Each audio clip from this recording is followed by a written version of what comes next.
രാജ്യത്തിനായി 50 മത്സരങ്ങൾ അയാൾ കളിച്ചിട്ടുണ്ട്. പക്ഷെ പരാജയപ്പെട്ടതാണെങ്കിൽ 4 എണ്ണം മാത്രം. എന്നാൽ ഒരു വേൾഡ് കപ്പ് ഉൾപ്പെടെ 4 കിരീടങ്ങളിൽ അയാൾ പങ്കാളിയായിട്ടുണ്ട്. പറഞ്ഞു വന്നത് അർജന്റീനയുടെ ഒരു അഹങ്കാരിയെ കുറിച്ചാണ്. അഹങ്കരിക്കാൻ അയാളുടെ കയ്യിൽ പലതുമുണ്ട്. അതെ, കയ്യിൽ തന്നെ. പറഞ്ഞു വന്നത് അർജന്റീനയുടെ ഗോൾ കീപ്പർ എമിലിയാനോ മാർട്ടിനസിനെ കുറിച്ചാണ്. ഇക്കഴിഞ്ഞ ഉറുഗ്വേക്കെതിരെയുള്ള മത്സരത്തിൽ അർജന്റീനയ്ക്കായി ഗോൾ വല കാത്തത് എമി മാർട്ടിനസ് ആണ്. എമി മാർട്ടിനസിന്റെ 50ാമത്തെ മത്സരമായിരുന്നു ഈ കഴിഞ്ഞ മത്സരം.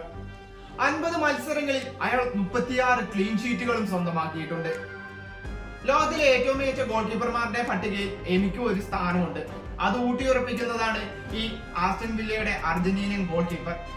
അർജന്റീനയ്ക്ക് വേണ്ടി 4 കിരീടങ്ങളിൽ അയാൾ പങ്കാളിയായിട്ടുണ്ട്. അതിൽ ഒരു വേൾഡ് കപ്പും 2 കോപ്പ അമേരിക്കയും ഉൾപ്പെടുന്നു. അർജന്റീനയ്ക്കായി ഏറ്റവും കൂടുതൽ ഗോൾ വല കാത്തവരിൽ 3ാം സ്ഥാനമാണ് എമി മാർട്ടിനസിനുള്ളത്. ലോകകപ്പ് ജേതാവായ ഉബാൾഡോ ഫില്ലോയാണ് 2ാമതുള്ളത്. അർജന്റീനയ്ക്കായി 54 മത്സരങ്ങളിൽ അദ്ദേഹം കളിച്ചിട്ടുണ്ട്. 94 മത്സരങ്ങളിൽ അർജന്റീനയുടെ ഗോൾ വല കാത്ത സെർജിയോ റൊമേറോയാണ് 1ാം സ്ഥാനത്തുള്ളത്.